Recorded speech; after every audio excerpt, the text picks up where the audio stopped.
Good morning students. कल हम अपने 6th चैप्टर में हमने अपने टॉपिक्स किए थे, 3 topics, total product, average product और मार्जिनल प्रोडक्ट, मतलब कुल उत्पाद, औसत उत्पाद और सीमांत उत्पाद। आज हम उनका संबंध स्टडी करेंगे, उनके संबंध के बारे में पढ़ेंगे। तो सबसे पहले आपका क्या बनता है, उसका डायग्राम के थ्रू समझाऊंगी। ये दोनों आपके डायग्राम इकट्ठे बनेंगे। ये होगा आपका वाई एक्सिस, ये होगा आपका एक्स एक्सिस, इसी तरह ये होगा आपका वाई एक्सिस और ये होगा आपका एक्स एक्सिस। ठीक है, अब इसमें देखो, ये होगा आपका टोटल प्रोडक्शन,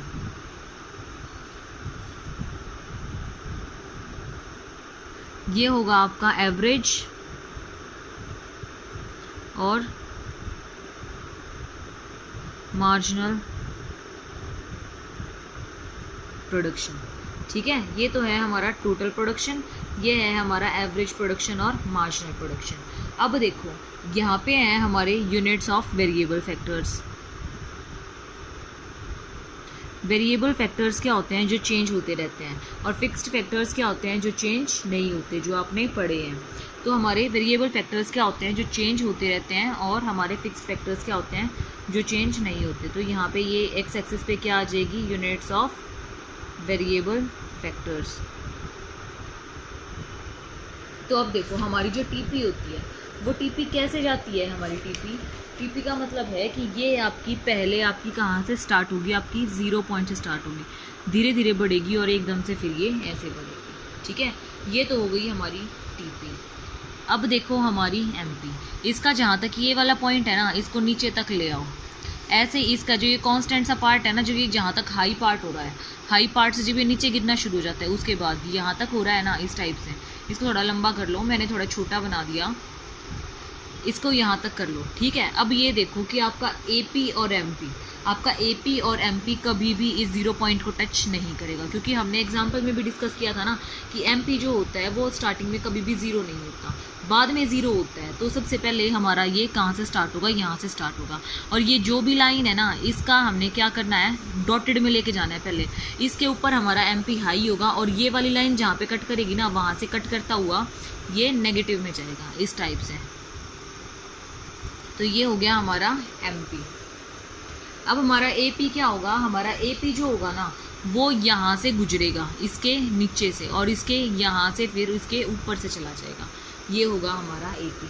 हमारा एपी कभी भी कैसा नहीं हो सकता, इस पे टच नहीं कर सकता, इस एक्स एक्सिस पे, और ना ये हमारा टीपी एक्स एक्सिस पे टच कर सकता, क्योंकि हमारा प्रोडक्शन कभी भी 0 या फिर कभी भी नेगेटिव नहीं हो सकता। लेकिन हमारा एमपी, हमारी मार्जिनल प्रोडक्शन 0 भी हो सकती है और नेगेटिव भी हो सकती है। ठीक है, तो अब इसका रिलेशनशिप स्टडी करो। समझ में आया ये कैसे है, मैं फिर से बता देती हूँ कि आपका टीपी यहाँ से स्टार्टिंग से क्या होगा, पहले तो नीचे होगा, फिर ये ऊपर बढ़ना स्टार्ट करेगा। जहाँ से ये बिल्कुल एकदम से ऊपर बढ़ना स्टार्ट करेगा, वहाँ से आप एक डॉटेड लाइन लेकर आओगे।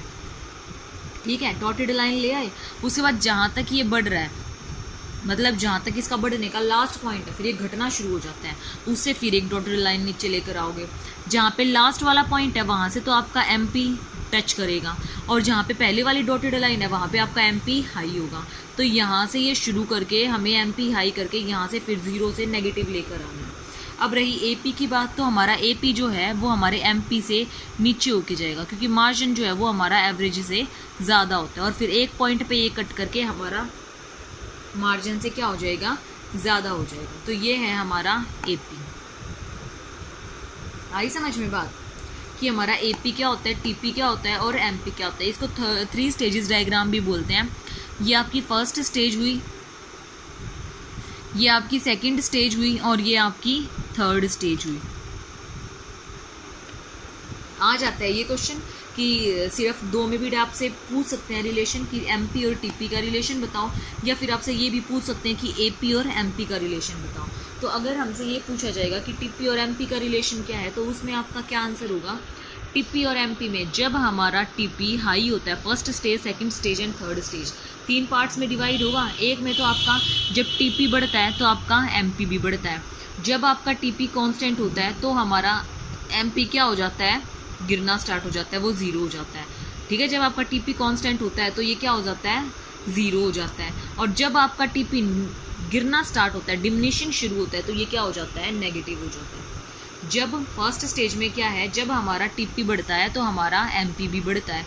जब हमारा टीपी कांस्टेंट होता है, ये कांस्टेंट वाली स्टेज है ना, जब हमारा टीपी कांस्टेंट होता है तो हमारा एमपी जो होता है वो ज़ीरो होता है, ज़ीरो है इस स्टेज पे। और जब हमारा टीपी गिरना शुरू होता है तो हमारा एमपी नीचे हो जाता है, नेगेटिव में चला जाता है। ठीक है, उसके बाद ये देखो हमारा एपी, एपी क्या है, एपी हमारा, एपी का और एमपी का रिलेशनशिप भी पूछा था ना। एपी और एमपी का रिलेशनशिप क्या होता है, एपी अगर हमारा एमपी बढ़ता है तो हमारा एपी बढ़ता है, लेकिन हमारे एमपी से कम बढ़ता है। और वो एक पॉइंट ऐसा आता है जब हमारा एमपी हमारा एपी दोनों कट करते हैं और फिर हमारा एपी जो है वो एमपी से ज़्यादा हो जाता है और हमारा एमपी ज़ीरो और नेगेटिव में चला जाता है। आई बात समझ में? अगर आपसे टीपी और एमपी का रिलेशन पूछा जाए तो आप ऐसे जोड़ दोगे, और अगर आपसे एपी और एमपी का रिलेशन पूछा जाए तो आप जैसे बताया है वैसे दोगे। आई होप कि क्लियर हो गया होगा। अब इसके एक दो न्यूमेरिकल क्वेश्चन कर लेते हैं। तो न्यूमेरिकल क्वेश्चन में देखो, हमारे पास सपोज करो कि हमारे पास लेबर है 1 2 3 4 5 6 7 8, ठीक है, ये हमारे पास हो गई लेबर। अब उसके बाद आता है हमारा टीपी, जो अगर गिवन हो तो 50 90 120 140 150 150 140 और 120। इससे हमें क्या निकालना है, एपी और एमपी निकालना है। तो एपी कैसे निकालेंगे, एपी का फॉर्मूला हमने पढ़ा है ना, टीपी अपॉन में एल। ये हमारा एल है, ये हमारा टीपी है। तो 50 डिवाइडेड बाय 1 क्या आ जाएगा 50, 90 डिवाइडेड बाय में 2 क्या आएगा 45, 120 डिवाइडेड बाय में 3 क्या आया 40, 140 डिवाइडेड बाय में 4, 4 3 जा 12, 4 5 जा 20, 150 डिवाइडेड बाय में 5 30, 150 डिवाइडेड बाय में 6 क्या आएगा 6 2 जा 12, 3 बचा 6 6 5 जा 30। उसके बाद 140 डिवाइडेड बाय 7 तो ये 20 आ गया। अब 120 डिवाइडेड बाय में 8 तो ये हमारे पास क्या आएगा 8 1 जा 8, 8 5 जा 40। तो ये आया हमारे पास एपी। ठीक है, एपी आया, कैसे निकालते हैं। उसके बाद अगर हमें एमपी निकालना है तो वो कैसे निकाल लेंगे हम। फर्स्ट तो हमारा एज इट इज़ आ जाएगा, सेकंड हमारा क्या होगा, इस दूसरे वाले में से पहले वाले को माइनस करेंगे तो 90 माइनस 50 40 आया। अब इस थर्ड वाले में से सेकंड को करेंगे तो 120 माइनस 90 30 आया। फोर्थ वाले में से थर्ड को 140 माइनस 120 20 आया। अब इसमें से 150 माइनस 140 10 आया। अब 150 माइनस 150 0 आया। 140 माइनस 150, अब देखो यहाँ पे ये ज़्यादा हो गया और ये कम हो गया तो माइनस का 10 आ जाएगा। उसके बाद क्या आएगा 120 माइनस 140 माइनस का 20 आ गया। अब देखो इसमें आपकी सारी स्टेजेस कवर होंगे, सारे प्रॉब्लम्स सॉल्व होंगे, सारे अभी तक जो आपके डाउट्स थे वो क्लियर हो जाएंगे। पहले हमारा 50 है, फिर हमारा क्या हुआ 40 हुआ एमपी, फिर हमारा 30 हुआ। क्या है हमारा एमपी बढ़ रहा है टीपी के साथ साथ, लेकिन हमारा क्या हो रहा है उसके बाद ये नेगेटिव हो गया, नेगेटिव हो गया तो ज़ीरो पे आ गया। ज़ीरो होने के बाद फिर ये किस पे आया, बिल्कुल ही नेगेटिव में चला गया। पहले पॉजिटिव, फिर ज़ीरो डिक्लाइन हुआ और फिर हमारा कहाँ चला गया, नेगेटिव में चला गया। आई बात समझ, इस टाइप से हुआ हमारा एपी पहले हमारा 50 था, फिर 45 हुआ, फिर 40, धीरे धीरे इसमें थोड़ा सा चेंज है ना, तो ये आपका ये फ्लैट ही सा बन रहा है क्योंकि इसमें बहुत कम चेंज है आपका, इसलिए ये आपका फ्लैट टाइप बना हुआ है। ठीक है, अब एक और करा देती हूँ। अगर सपोज करो आपको क्वेश्चन में लेबर दे रखी हो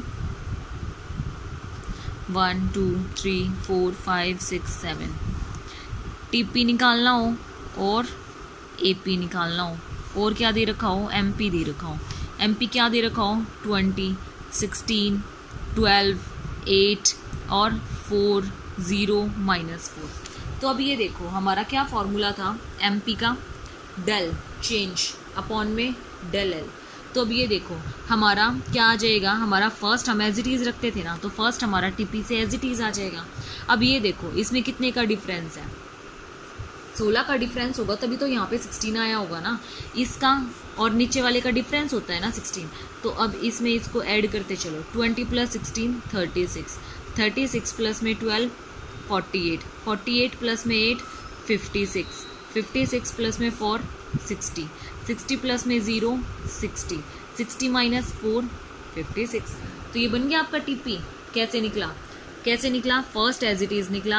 आपका ये जो होता है, ये डिफरेंस होता है ना इन दोनों के बीच का, तो डिफरेंस को अपोजिट कर दो, ऐड कर दो, इसको नीचे वाले से ऐड करते जाओ।